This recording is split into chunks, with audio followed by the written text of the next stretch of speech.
Wah, gimana terlihat sanggup, wah. Hmm? Terlihat sanggup.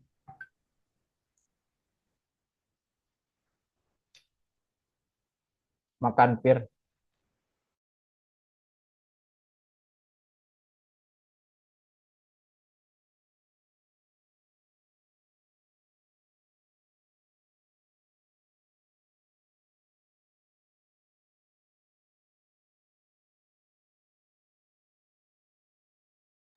Moderator dimulai kapan moderator?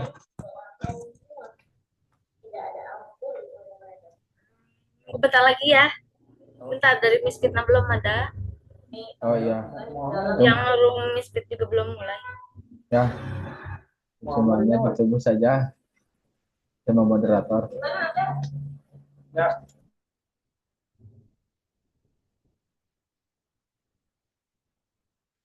Ini tuh gak bakal ada yang masuk room lagi. Cuma ini doang. Awas. Emang kayak Hah? Udah sembilan. 9 kan? Hah? Ini Udah gak bakal ada dari luar gitu. Enggak, nggak ada coba kan? kamu tas lagi. Kita aja.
Ibu moderator, kapan dimulainya Ibu moderator? Soalnya yang Biskuit sudah dimulai.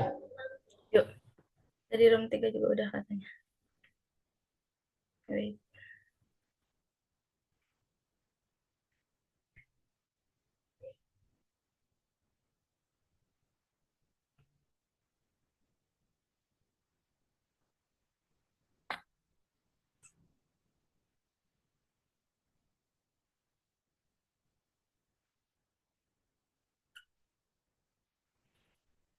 Oke, just let's start. Assalamualaikum warahmatullahi wabarakatuh. Waalaikumsalam warahmatullahi Waalaikumsalam wabarakatuh. warahmatullahi wabarakatuh. Good afternoon, ladies and gentlemen. Allow me to introduce myself. My name is Wulan Maulani Almunawar, and I will be serving as your moderator for this session. It is a great honor to welcome you all to the International Conference on Interdisciplinary for Sustainable Development, Interdis 2025, organized by APTISI Commissariat 6B in collaboration with Universitas Informatika and Business Indonesia, UNIBI. We truly appreciate your presence today and hope this session will be insightful and engaging for everyone.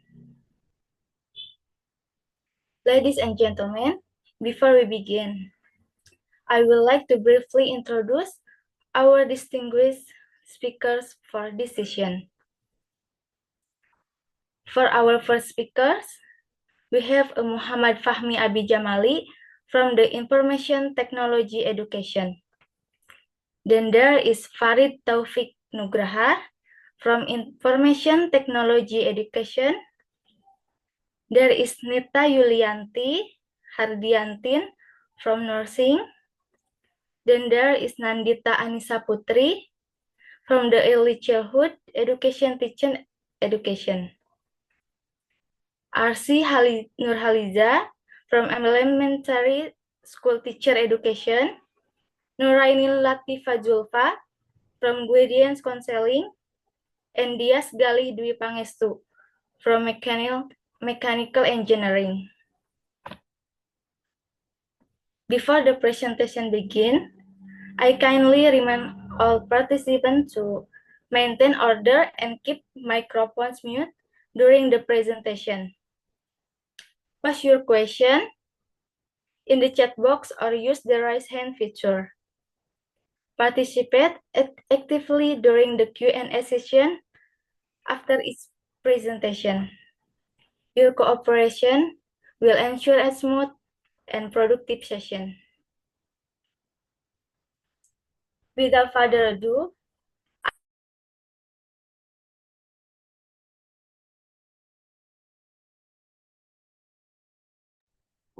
Sorry, Miss. Your voice is mute.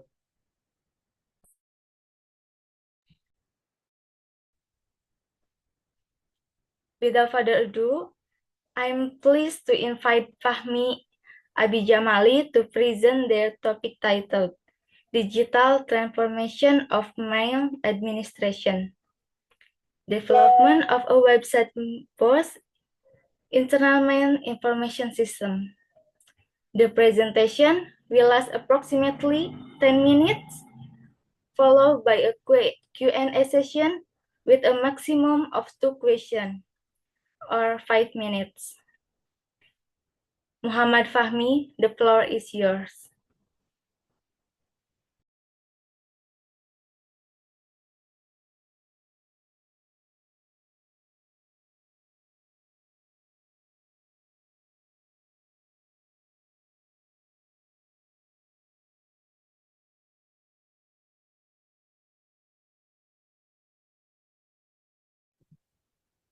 Hello everyone and warm greeting to all. I would like to extend my respect to all the assigned participants of the seminar.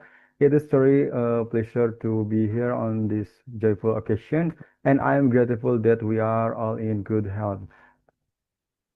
On this occasion, allow me to introduce myself. My name is Muhammad Fahmi. I will be presenting this scientific article entitled Digital Transformation of Mail Administration, Development of a Website Based Internal Mail Information System. Through this presentation, I hope to share valuable insight as well as receive constructive feedback and suggestion for further ado.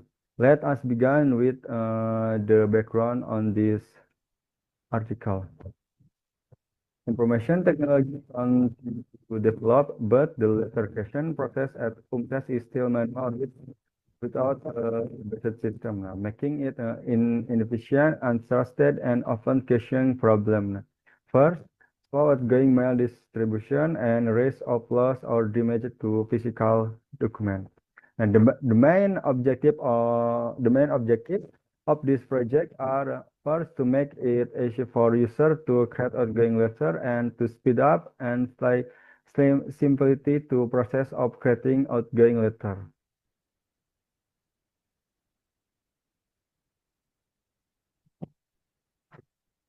Agile development emphasizes speed, flexibility, and team collaboration through iterative process. Action programming is an agile method with four main stages: planning, design, coding, and testing.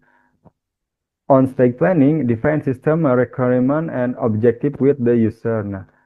Stage design, create a simple design focusing on core function. Stage coding, writing code based on the design created in the design stage. The last stage, in testing, test the code to ensure it works correctly.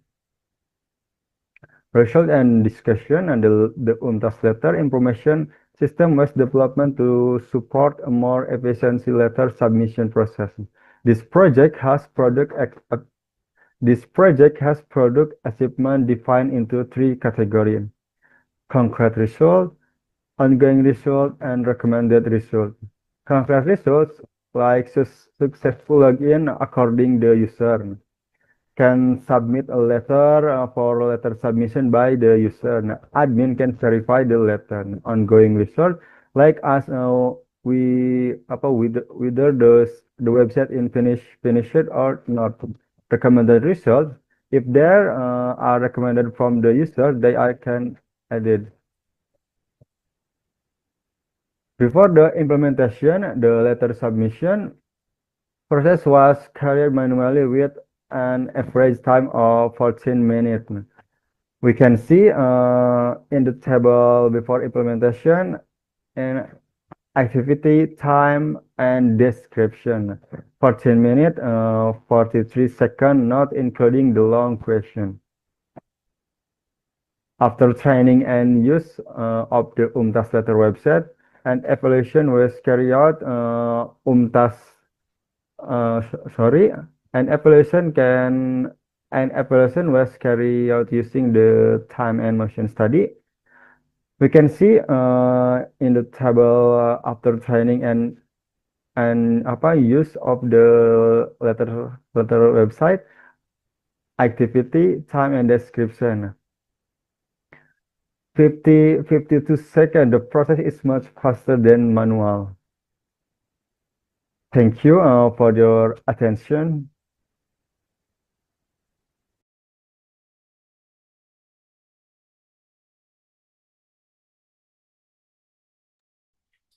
Thank you very much, Muhammad Fahmi Abi Jamali, for such an informative and comprehensive presentation. Now, we move on to our Q&A session. Due to time constraint, we will be taking only 1 or 2 questions from the audience. Our first question is, how long does it take on average to create a letter? Please answer the question. Okay, may I answer? Maybe I will answer before the website implementation and after the website implementation. And to objectively measure the time and movement involved in the letter submission process, it is still done manually or semi-digital, requiring students to come directly to campus, wait in line, and request signature from their superior. The semi-digital process involves sending documents via WhatsApp. The results are under normal condition. The manual letter submission process take an average of around 7 minutes, not including the potential for long question. We can further solve the process. And after implementation, the system effectiveness was evaluated and measured using the time and motion study method and direct user interview. The goal was to determine the extent of the initial efficiency after system implementation.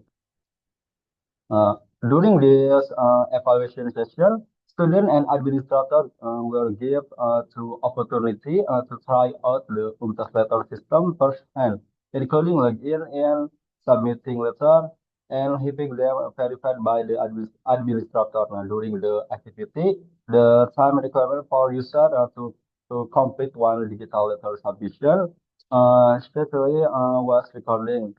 You can see in the table average 52 seconds.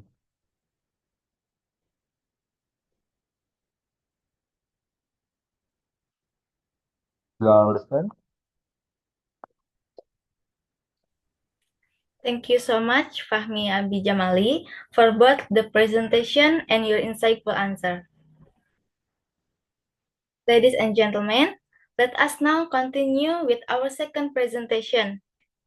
I'm delighted to invite Farid Taufik Nugraha to present their topic titled Design and Implementation of an Intranet Computer Network in Schools Using MikroTik. To Farid Taufik Nugraha, please go ahead.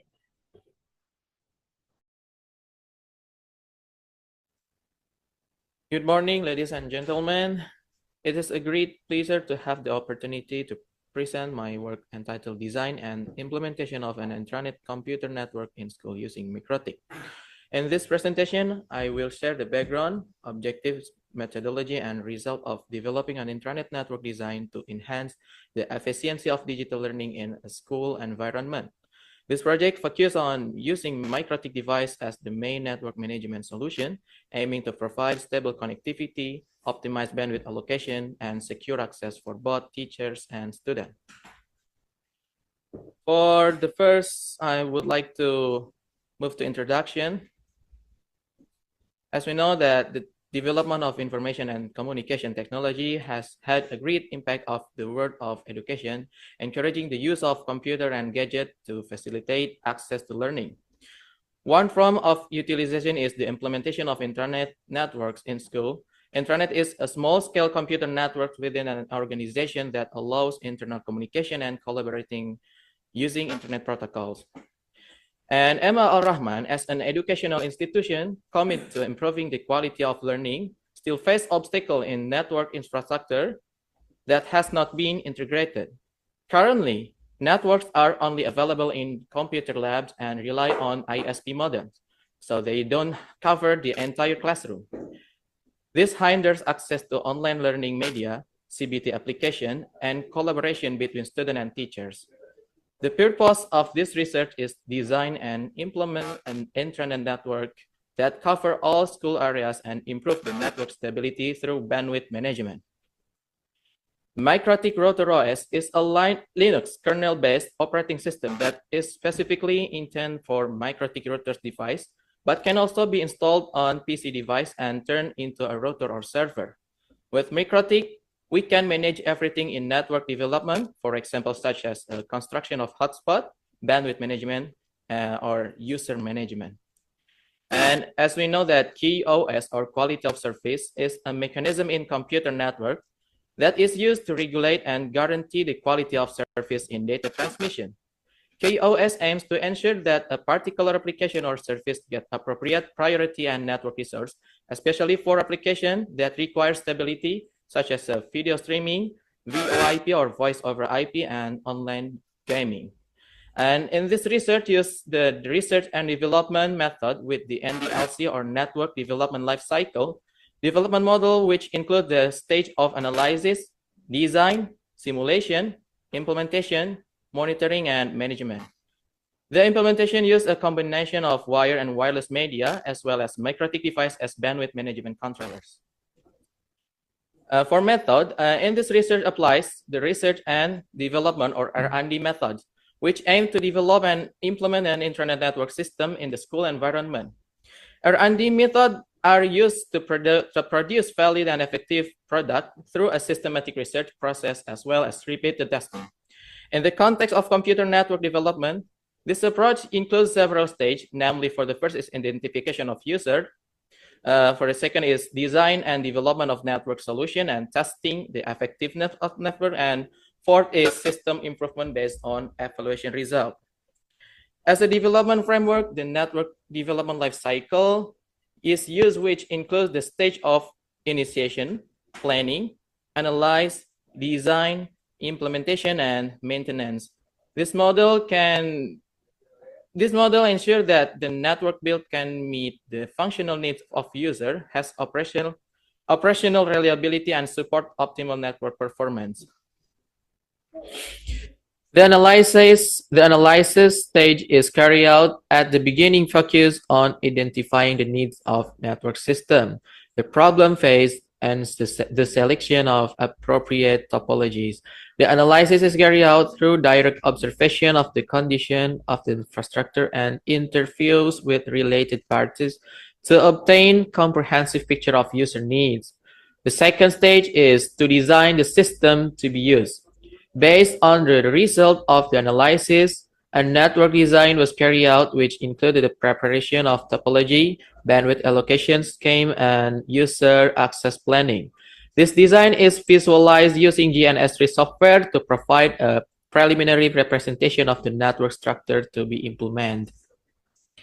The design that has been created is then simulated using GNS3 to test the functionality and validity of the network design. This simulation replicates real field conditions to identify potential problems before the implementation process is carried out. After the simulation stage is carried out, it continues to implementation stage. At this stage, the network design is implemented directly in the field. Key activities include network hardware installation, IP address configuration, firewall settings, and implementation of QoS for bandwidth management. For standard value of each parameter, use the standard value set by TPON or telecommunications and internet protocol harmonization over network. TPON is a QoS parameter assessment standard issued by the standard body ETSI or European Telecommunication Standard Institute. Here are the QoS standard value based on the TPON. For the first parameter is throughput parameter, and the standard for throughput in the table, and also the second parameter is latency, and the third parameter is jitter, and the last is packet loss. After implementation, network performance is monitored using the monitoring feature available on MikroTik device. This monitoring aims to ensure that data traffic runs optimally and stably as needed. And the final stage includes regular maintenance and management of the network. Network management responsibilities are transferred to the schools as the owner of the infrastructure, including in terms of operational policies and system and improvement. This is the picture from Wireshark capture. And in this picture, results show a substantial increase in packet volume and data flow. A total of 49,000 packets were captured over a span of approximately 103 seconds. The average throughput improved to 2.61 Mbps compared to only 150 kbps prior to implementation. Although packet loss increased slightly to 0.9%, this was attributed to the higher volume of concurrent traffic, reflecting increased network utilization rather than degradation in performance. Latency and jitter value also demonstrated remarkable improvement. The average delay was reduced from 24.5 milliseconds to 2.11 milliseconds, and jitter dropped from 35.9 milliseconds to 2.99 milliseconds. This improvement indicates more stable and responsive network behavior, especially under condition of moderate to high traffic. When benchmarked against the TPON QoS standard, the post-implementation metric all achieved index 4, the highest category across 4 key parameters: latency, jitter, packet loss, and throughput. This confirmed the network compliance with international standard for telecommunication quality and its suitability for digital learning environment. And this is the floor plan after implementation. As we see in this picture, there are 3 new access points, and all of this can coverage every area in the school. And the blue one is the connection using wired cable. Conclusion: the intranet network at MA Al Rahman was successfully designed and implemented using the NDLC model, combining wired and wireless topologies. Deployment utilized MikroTik RB450GX4, Ruigi RG-RAP 2200F access point, and PCQ-based bandwidth management. Post-implementation tests show significant improvement through reach 2.61 Mbps, latency 2.11 millisecond, jitter 2.99 millisecond, and packet loss 0.9%, all meeting TPON Index 4 standard. Expert validation confirmed the system as technically feasible and effective in supporting digital education and administration. For recommendation, further development is recommended by adding access point in signal weak area, transitioning to full star topology for better wireless QoS, performing regular maintenance, and considering integration with cloud storage, VPN, or AI-based monitoring to enhance future scalability and intelligence. That's all from me. Thank you for your attention and forgive me if there is some mistakes. And see you in the next meeting. Good morning.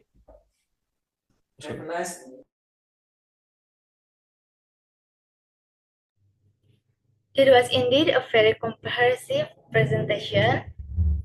Now we move on to our Q&A session. The question is, are there any obstacles encouraged in the process of designing the internet network?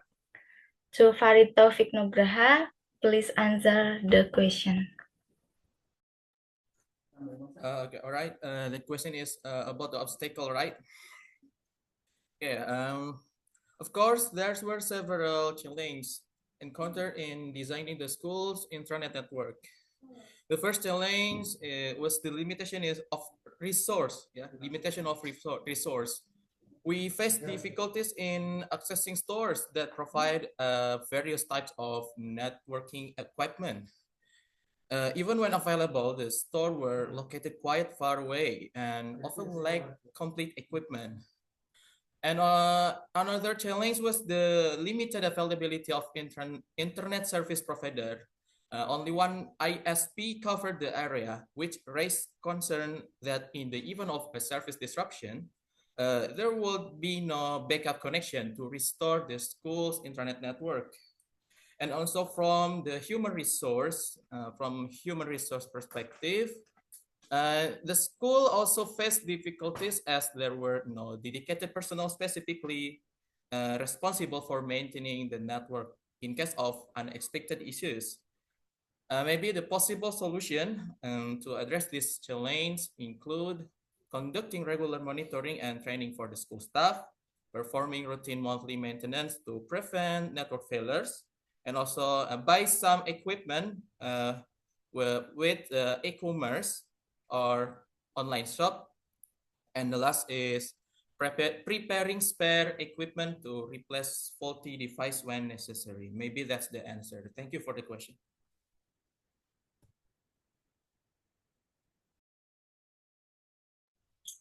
Thank you for your very insightful answer.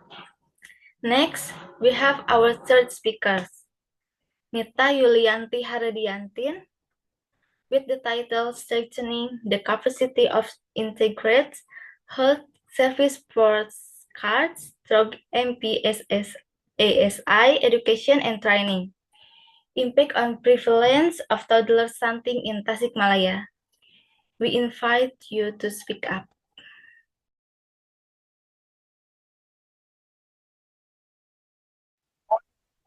Assalamualaikum warahmatullahi wabarakatuh. Good morning, everyone. Thank you for being here. Today, we will be presenting our research title, Strengthening the Capacity of Integrated Health Service Post-Cadastral MPASI Education and Training. Impact on Prevalence of Toddler Stunting in Tasikmalaya. Our team from the Department of Nursing at Universitas Muhammadiyah Tasikmalaya conducted this study to address critical public health issues in our region.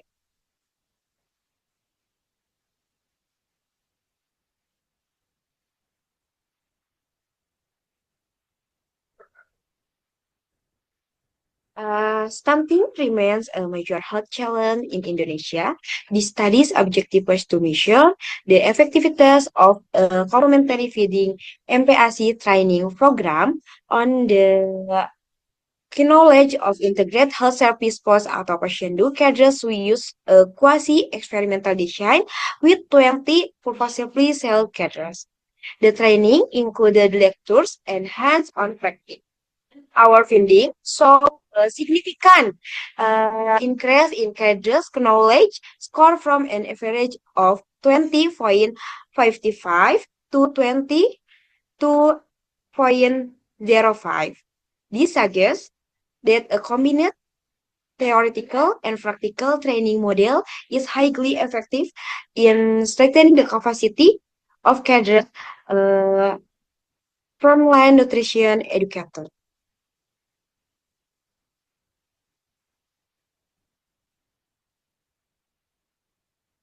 Stunting is a condition where height is not in accordance with age and sex standards due to long-term malnutrition. Height for age measurement are used to diagnose stunting, reflecting chronic nutritional deficiency from prenatal to postnatal period. In Indonesia, the prevalence of stunting in 2022 was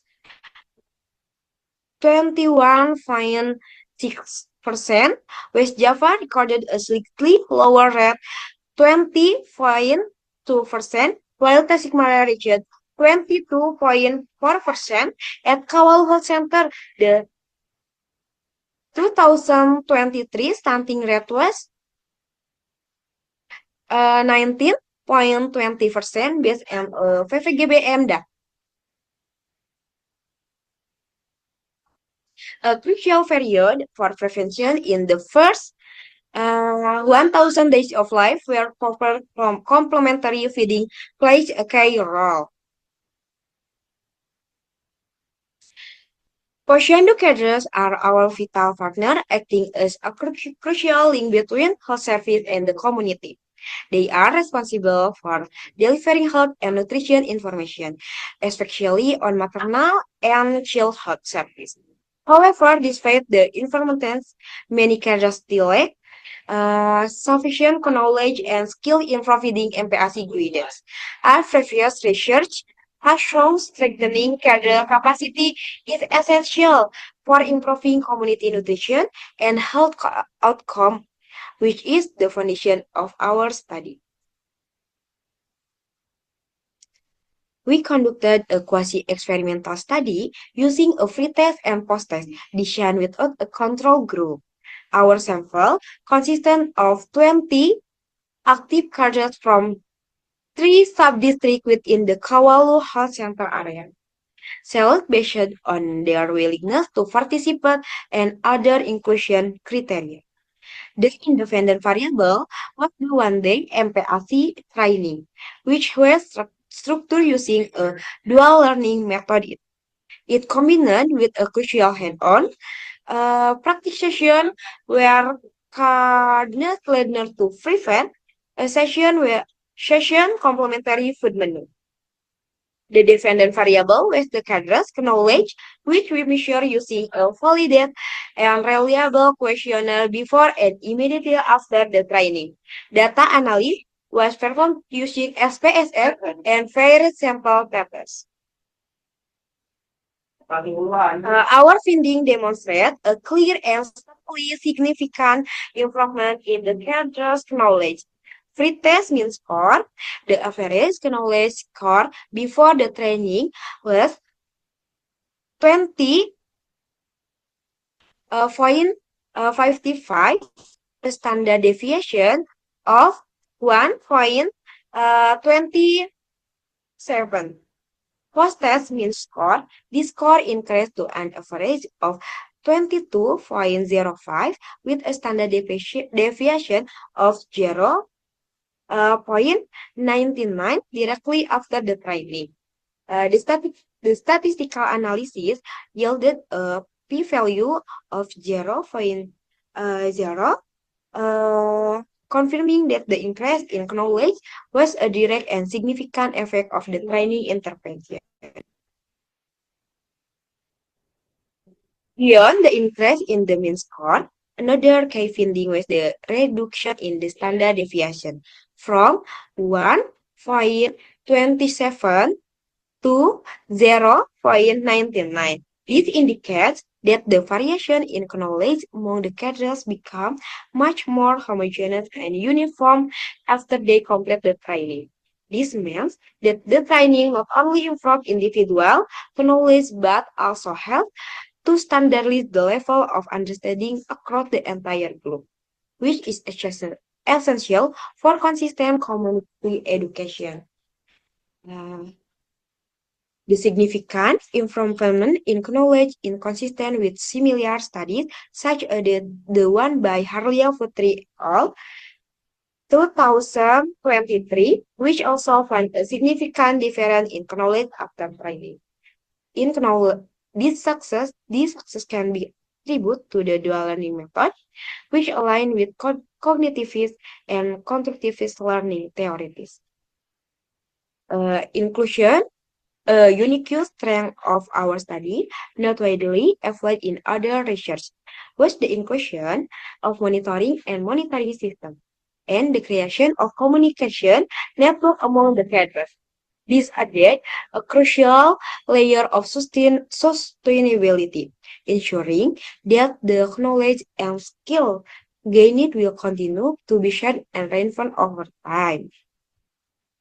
In conclusion, our research showed that an MPAC training program that effectively combines education with hands-on practice is highly effective in improving the knowledge of Russian educators.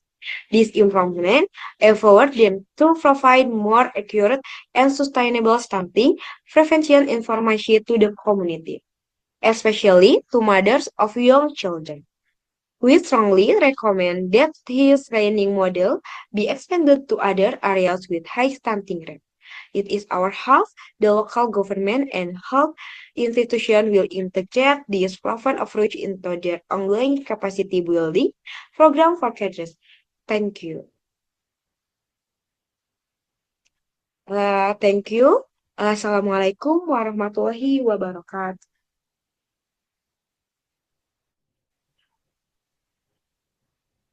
Waalaikumsalam warahmatullahi wabarakatuh. Thank you, Nita Yulianti, for the excellent presentation. We have now reached to our Q&A and discussion segment. We have received several questions from participants, but due to time constraint, we will select only the one question for our speakers. The question is, what research design was applied in this study? To Nita Yulianti. Thank you for attention. The study used a quasi-experimental design with a pre-test and post-test approach with a control group. The sample consisted of 20 Persian cadres purposefully selected from 3 villages in the Kawalu Health Center area. Thank you for the amazing answer. Let's move on to the next speakers. Nandita Anissa Putri with the title Tatarucingan Game as an activity to support the cognitive development of early childhood. Please go ahead. Assalamualaikum warahmatullahi wabarakatuh. Good afternoon, ladies and gentlemen. First of all, in this insightful session of INTERDIS 2025, International Conference Sustainable Development through Interdisciplinary Research in Science, Technology, Economy, Education, and Health, allow me to thank for opportunity that has given to us to present the article with the title Tatarucingan in Sundanese Culture as an Activity Supporting Children's Cognitive Development, a literature review. But before we start, let me formally introduce the speaker and the author team. The speaker today, I am Nandita Anissa Putri from Muhammadiyah University of Tasikmalaya, majoring Early Childhood Teacher Education, and the author team are Rika Sultika Dewi, Nita Anggi Purnama, Aim Abdul Karim, Maya Sarah Lubis, and Amira Najla Salima. Tatarucingan in Sundanese Culture as an Activity Supporting Children's Cognitive Development, a literature review. What is your first thing? What is your first thought when hear the word Tatarucingan? Tatarucingan is a traditional game from Sunda, but does this game have an effect on children's cognitive development? This article aims to analyze the role of Tatarucingan in enhancing critical thinking, creativity, and problem-solving skills in children through a literature review of 10 research articles. The review results indicate that Tatarucingan not only preserves local culture but also stimulates cognitive development and mechanism, memory strengthening, and language stimulation. Tatarucingan, a traditional Sundanese riddle game, serves not only as entertainment but also as a medium for cognitive development in line with Piaget and Vygotsky theories. During the Golden Age, since 0 to 6 years, culture-based stimulation like Tatarucingan plays a vital role in shaping children's character and future abilities. And now I will share you the result from this paper. First, tata rucingan and cognitive stimulation. Recent research from Wulandari and Suryana 2016 revealed that tata rucingan plays a significant role in children's cognitive stimulation through a traditional Sundanese riddle game. Plays a significant role in children's cognitive stimulation through several important mechanisms. First, in terms of critical thinking, tata rucingan, which uses metaphorical instructions such as kulitna hidung asina bodas. Now, in English, we say black skin, white inside. What is it? And the answer is eggplant. Requires children to engage in assimilation and accommodation. Second, cultural values and contextual learning. A study by Arifin 2022 revealed that tata rucingan serves not only as a traditional game but also as a medium for transmitting rich local Sundanese values such as politeness and ecological intelligence. Third, relevant to the Sundanese culture such as politeness and ecological intelligence.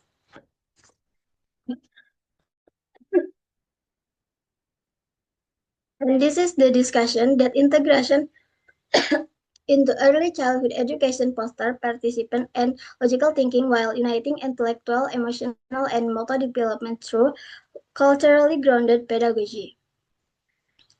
Conclusion and recommendation. This literature review confirms that tata rucingan has the potential to be an effective tool for cognitive stimulation and cultural preservation. And the recommendation, this literature review confirms that tata rucingan has the potential to be an effective tool for cognitive stimulation and cultural preservation. Recommendation for further research include longitudinal experiments to measure the long-term impact of tata rucingan on children's intelligence. Now, before closing my presentation, I like to quote from one of my favorite lines from Girl in Pieces. I'm tired and angry at me for letting myself get smaller and smaller in the hopes that someone would notice me, but how can someone notice you if you kept getting smaller? Finally, that's all for my speech. I hope you've all learned something new from it and enjoy it. Thank you very much for your attention. Assalamualaikum warahmatullahi wabarakatuh.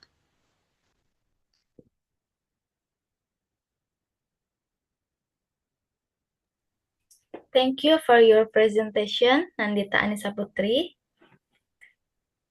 Next, we will open the question and answer session. The question is, do you think this tata rucingan game will really be effective for AUD? To Nandita Anissa Putri. Okay, thanks for your great question. And the answer is yes, tata rucingan can be effective for AUD if it appropriate, made simple, concrete, and packaged interactively to suit their development stage. Thank you. Thank you for your response. Let's move on to the next speakers, Arsi Nurhaliza, with a presentation entitled The Effect of an Ethnopedagogy-based Physical Education Program on the Physical Fitness of 5th grade students at SDN Sukaraharja. To Arsi Nurhaliza, please go ahead. Assalamualaikum warahmatullahi wabarakatuh. Hello, good morning, ladies and gentlemen. It is a great honor for me to stand here today at this international conference. First, I would like to express my gratitude to the organizer for giving me this valuable opportunity to share my research.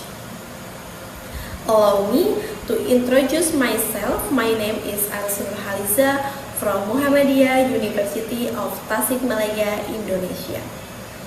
Today, I am going to present my research entitled The Effect of an Ethnopedagogy-based Physical Education Program on the Physical Fitness of 5th grade students at SDN Sukaraharja.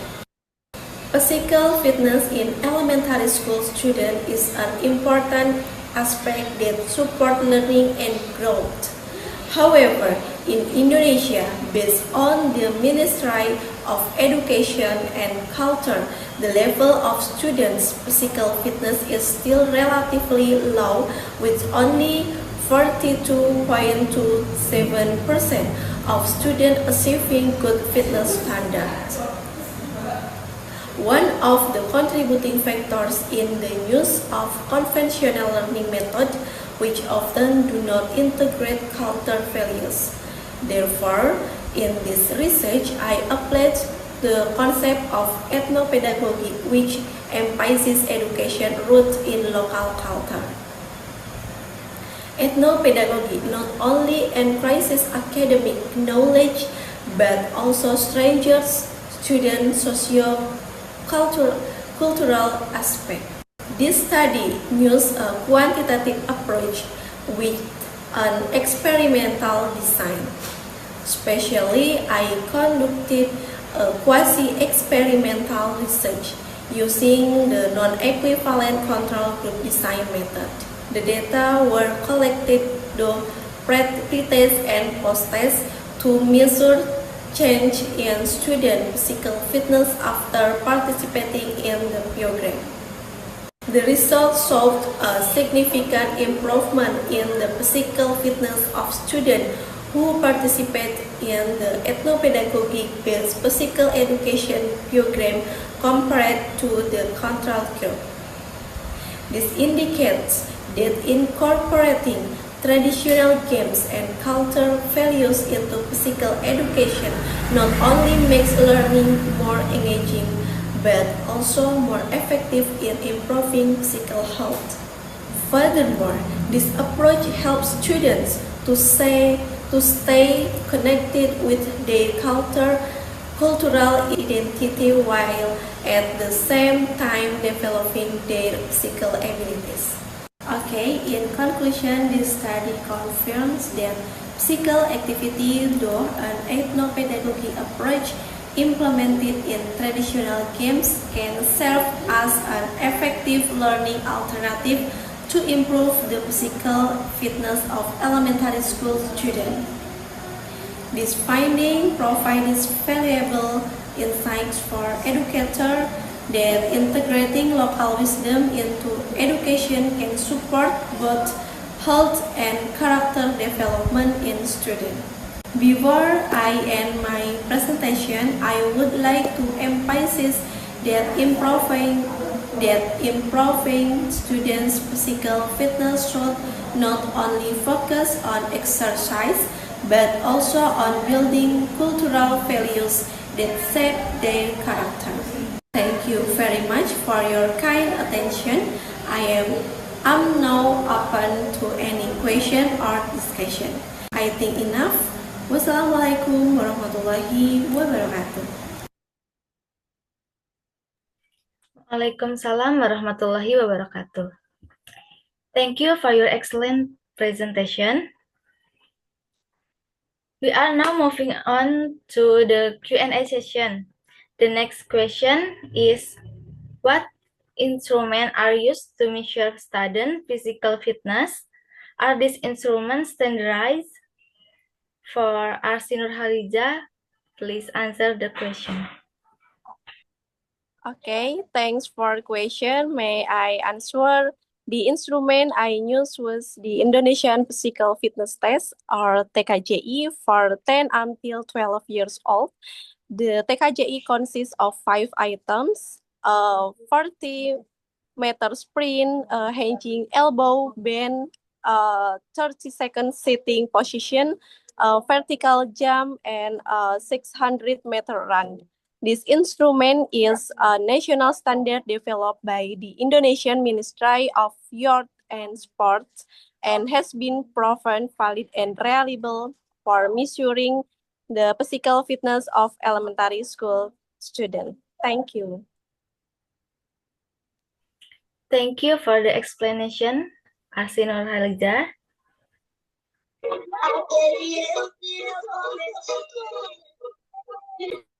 Without further ado, Let's move on to the next speaker, Nuraini Latifa Julfa, with article title Growth Mindset and Distress Tolerance on Student and Implication for College Counseling. Please start. Okay, thank you. Assalamualaikum warahmatullahi wabarakatuh. Good afternoon, everyone. Let me introduce myself. My name is Nuraini Latifa Julfa. I'm from Muhammadiyah University of Tasikmalaya as Students Counseling. Today, we will explore the important concept of growth mindset and distress tolerance and how they affect student well-being and academic success. As we just saw, achieving well-being and life satisfaction is key to a high quality of life. However, many students face significant academic and social pressure that can lead to stress and emotional difficulty. Okay, first and foremost, it is essential to understand that well-being and happiness are ideal goals as set by Sudara in 2022. The indicator to achieving well-being not only provide satisfaction but also serve as a foundation for a better quality of life. And then we must recognize that life satisfaction plays a significant role in supporting our overall quality of life. Research conducted by Chris et al. In 1992 show that individuals who feel satisfied with their life tend to have a higher quality of life. However, it is unfortunately that many students experience dissatisfaction due to unmet developmental tasks as a highlight by highlight. The answer for power flowing is as slide 2.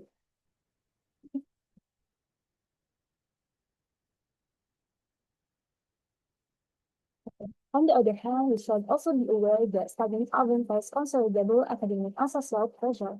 The transition to college, academic demands, and social interaction can lead to stress as explained by Sandra.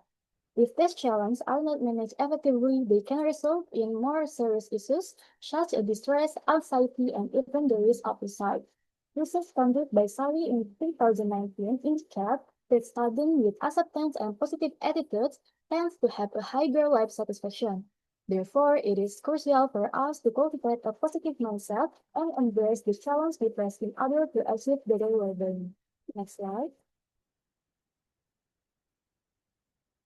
Okay. Continuing from the importance of a good mindset, it is crucial to understand how this belief can significantly impact studying life. As not by Dirk and Supriyadi et al. Believing that abilities can grow through effort not only foster a positive attitude, but also boost motivation, resilience, and achievement as highlighted by Dirk and Jaeger. In this context, the role of counseling service becomes even more vital. The service helps students build effective coping strategies and promote personal growth. By providing support, counseling service ensures student well-being in both academic and personal domains, allowing them to thrive in their educational achievement. Slide 4. According to Chan, distress refers to distress that arises from unexpected or unpredictable problems. If that underresses, it can become chronic and severely impact a person's mental health. Unlike ordinary stress, this stress is more intense and persistent. Distress tolerance, on the other hand, is the ability to endure emotional discomfort and negative psychological states. Blair and Collett describe it as a skill that helps an individual remain functional in the face of adversity. Students with high distress tolerance are more likely to cope effectively during times of academic pressure or personality difficulty. Another essential concept is cognitive flexibility, the ability to shift our thinking in response to change or challenges. As babies and family roles suggest, this mental adaptability allows students to problem-solve creatively, manage setbacks, and reframe negative experience in a more constructive way. Slide 4. So, why are these concepts important? This concept important because they directly relate to studying well-being. Research has shown that psychological distress is linked to depression, anxiety, and social idea, and lower life satisfaction. Unfortunately, global trends indicate rising level of distress among university students. This mental health challenge don't just impact emotion, they can significantly interfere with academic performance, social relationships, and overall quality of life. This brings us to the role of higher education counseling. As Fabian et al. Emphasize counseling services are vital in promoting study mental health and overall life satisfaction. Unwavering, this method is the classical guidance approach, which enables counselors to efficiently provide support to the student population. Furthermore, timely counseling intervention can prevent crisis and disruption that might hinder a studying academic journey on personal development. Sorry, slide 5.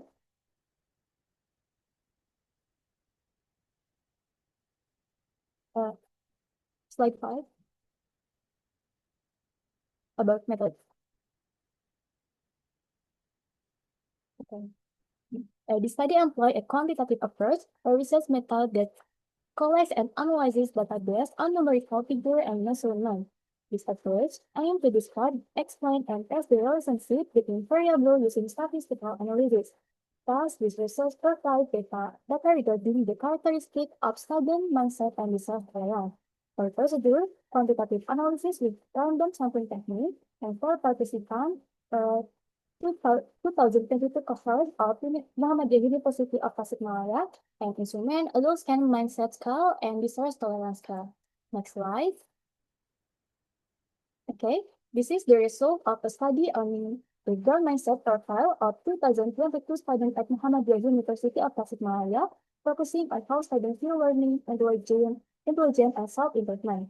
Out of 275, 89.09% showed a strong growth mindset, 9.82% weaker growth mindset, and only 0.09% had a strong fixed mindset. This suggests that most students believe their abilities can improve through deferred learning. And then, in specific aspect, the majority scored higher. 93.8% believe in improvement, and then 84.7% curiosity and capacity building, and 85.8% perseverance. This result reflects a strong foundation for academic resilience and continuous learning. In contrast, fixed mindset aspect mostly fall into the moderate category.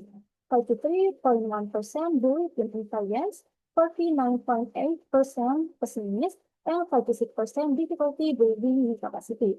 This suggests that while not dominant, some limiting beliefs still exist. Next slide. Then, a growth mindset is the belief that abilities can be developed through effort, effective strategies, and constructive feedback. People with a growth mindset tend to show greater perseverance and resilience when facing difficult. They view failure not as a setback, but as a valuable opportunity to learn and grow. They also stay motivated and maintain a positive attitude in the face of challenge, and believe that both intelligence and social skills can be improved over time. Next slide. Distress tolerance refers to the ability to manage negative emotions effectively, particularly in high pressure or emotionally challenging situations. While individuals with moderate tolerance can generally handle stress, they may struggle when facing extreme or prolonged challenge.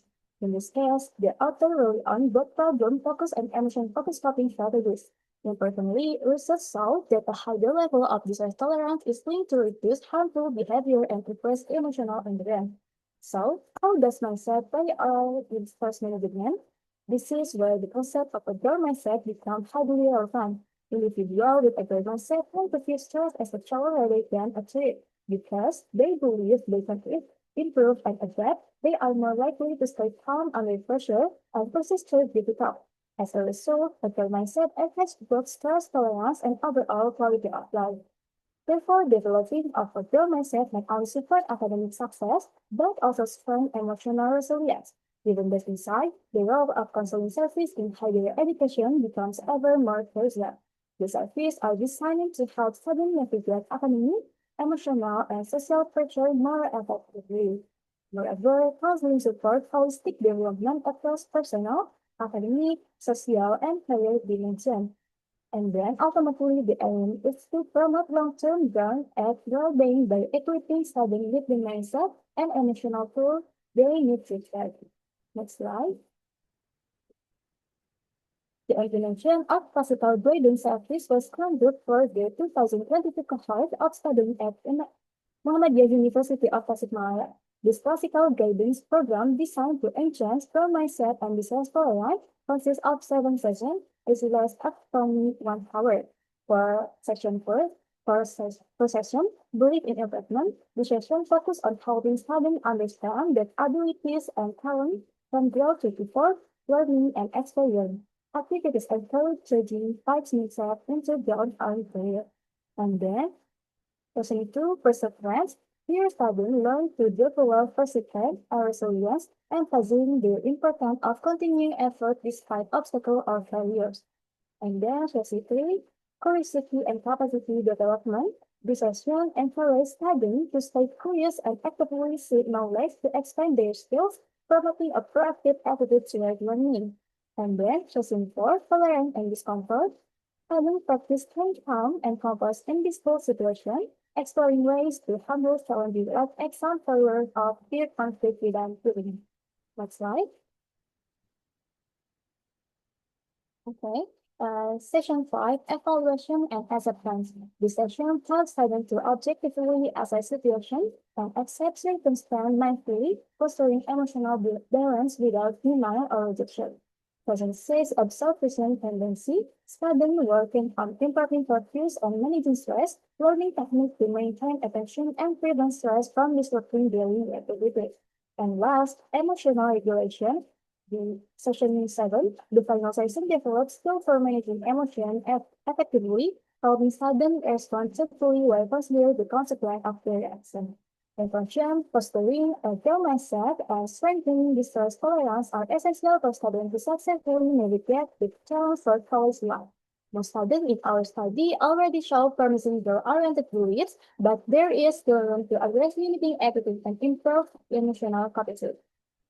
College counseling service play a critical role in this process by providing tools and support needed for student academic, social, and emotional development. By investing in this service and promoting positive mindset, universities can help students not only survive but truly thrive, building a foundation for long-term success and well-being.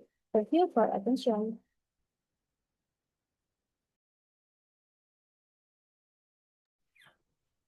Thank you. That was indeed a very comprehensive presentation. Now, we move on to our Q&A session. The question is, what are the potential barriers students might face in developing distress tolerance, and how can college counseling service tailor intervention to overcome these barriers? Please answer. Okay, thank you for the question. The answer is students may have several barriers in developing this self-tolerance, including stigma surrounding mental health, lack of awareness or understanding about emotional regulation, and cultural belief that discourage expressing or managing negative emotion openly. For example, in some cultures, showing emotional vulnerability might be seen as a weakness, which can prevent students from seeking help or practicing this self-tolerance. Additionally, academic pressure, social expectation, and limited coping research can overwhelm studying, making it difficult to build distress tolerance naturally. Some students may also lack prior experience or role models, then demonstrate effective emotional coping. To overcome these barriers, college counseling services need to avoid culturally sensitive and personalized intervention. CIPA education programs can raise awareness about distress tolerance and normalize emotional challenge as part of the learning process.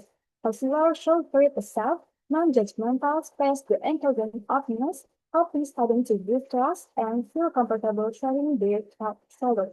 Furthermore, integrating distress tolerance training into workshop or group therapy can provide students with practical skills such as mindfulness, emotional regulation techniques, and problem-solving strategies.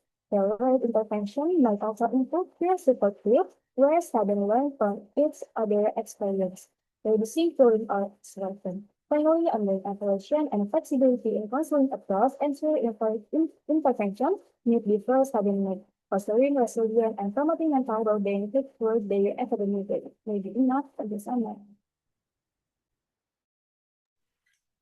Thank you for your feedback.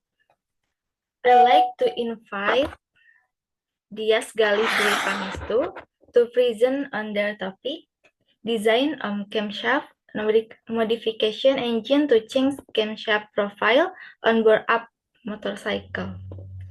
The presentation will last approximately 10 minutes, followed by a 5-minute question and answer session with a maximum of 2 questions. To Dias Galih Dwi Pangestu. Hello everyone. Let me introduce myself. My name is Dias Galil Wipangestu, a student of the Mechanical Engineering Department at Muhammadiyah University of Tasikmalaya.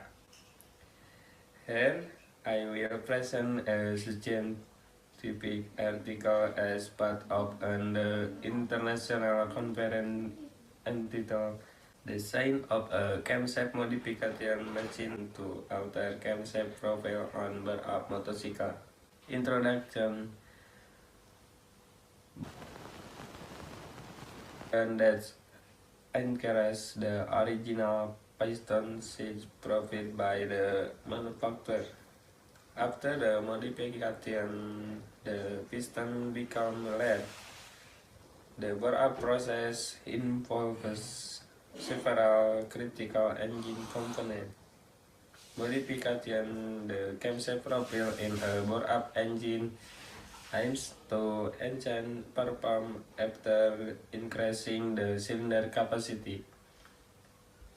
This ensures that air fuel intake is optimized and the valve timing matches the engine faster rotation after the burn-up. Designed to be more flexible, lightweight, and vibration resistant for effective operation. Key design considerations include: 1. The machine construction must align with the other economic condition will exactly machine perform. 2. It must have standard specifications suitable for home workshop with low maintenance costs and operating power between 200.900 watt. 3. The machine must be economically viable so that small workshop can build independently. Outline. The camshaft is a crucial component in four-stroke motorcycle that regular valve opening and closing during engine operation. The purpose of this design is to create a lathe or grinding machine to assist mechanics. Particular in conversion standard concept into racing camshaft. This machine is equivalent to product racing camshaft. Modification requires specialist equipment that is often expensive and not always available in laboratory or small workshop. 2. Effective and efficient camshaft modification is difficult without the proper equipment, limiting the ability to make adjustments to engine specific needs. Objective. 1. Design a simple and effective camshaft modification machine using available material and tool in the mechanical engineering laboratory at Muhammadiyah University of Tasikmalaya. 2. Product a machine that perform camshaft modification at a low cost compared to commercial camshaft modification equipment. 3. Product a camshaft profile suitable for the characteristic of the burn-up motorcycle engine. Method and research. The design of this camshaft modification machine was carried out using available material and tools from the Mechanical Engineering Laboratory at Universitas Muhammadiyah Tasikmalaya. The machine design process was divided into several stages. 1. Start. 2. Create camshaft chart. Material iron, shaped and cut to size. 3. Prepare small dynamo machine to 800 RPM 200 watt 7-8 pulley, based on budget and need. For assembly, machine frame adjusted to dynamo and chuck size. Chuck stopper to measure material removing during grinding. Last, finish. Result and discussion. This camshaft modification machine design can product 3 camshaft variant. Each with a different camshaft profile. The difference and verified through the dial process below are the respective camshaft profile obtained. Open Act 43 in 13. Late Act 7.39 in 7.58. LSA Act 105 in 107. Overlap Act 1.73 in 1.8 plus Act 12 in 46. Divide camshaft. Open Act 47 in 15. Leave Act 7.39 in 7.58. LSA Act 108 in 110. Overlap Act 1.93 in 2. Close Act 14 in 50. Type S camshaft. Open Act 41 in 12. Leave Act 7.51 in 7.14. LSA Act 112 in 110. Overlap Act 1.68 in 1.76. Class Act 9 in 37. Conducted through a dyno test. Based on the dyno test graph, the result show change in Turkey 50 for LBS and power HP as explained below. 1. From the test using the standard type camshaft, the maximum Turkey achieved was 7.98, 50 for LBS, with a maximum power of 12.86 horsepower. This can be observed from the red line on the graph. 2. When the blue line representing test 1 with the tune-up type camshaft, the results show with a maximum Turkey of 8.16 and a maximum power of 11 horsepower. 3. On the purple line representing test 2 using the racing type camshaft, the result. Please provide the remaining data to complete this find. Result of the camshaft modification machine design single cutter type can be concluded as follows. 1. The machine, the design process using basic tool and material available in the Mechanical Engineering Laboratory of Universitas Muhammadiyah Tasikmalaya was successfully completed and the machine conducted an internet.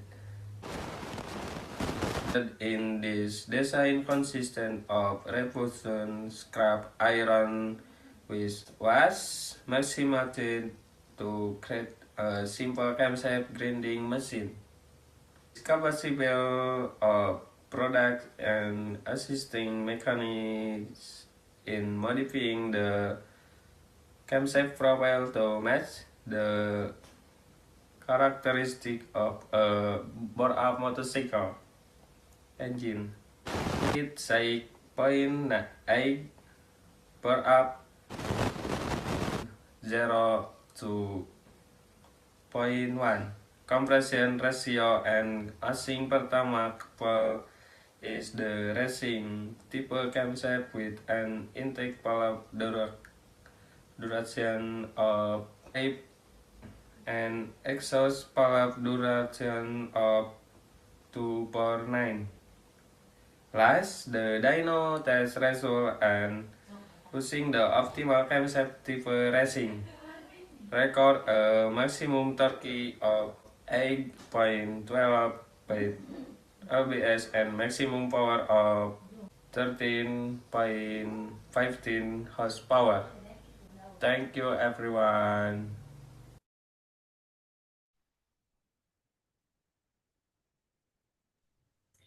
Thank you for your presentation. Now we move on to our Q&A session. The question is, what type of camshaft is suitable for the engine character of a 116.8 cc bore-up motorbike with a compression ratio of 12.0 to 1? For Dias Galih Dwi Pangestu. Okay, thank you. The camshaft type that is suitable for the engine character of a 116.8 cc bore-up motorbike with a compression ratio of 12.0 to 1 is racing type camshaft with profile open at 47 in 15, lip at 7.39 in 7.58, LSA at 108 in 110, overlap at 1.93 in 2, close at 14 in 50, with the valve duration to 145 drags and the egg valve duration to 141 drags. Okay, thank you. Thank you. We have received many more questions, but unfortunately, our time is limited. Some of the unanswered questions will be addressed by the speaker via WhatsApp chat group after the session. On behalf of the organizing committee, I would like to thank all speakers and participants for your valuable contribution to today's session. We look forward to your active participation in the upcoming session. Attention for everyone, please turn on your cameras. We'll be taking photos from Zoom this time.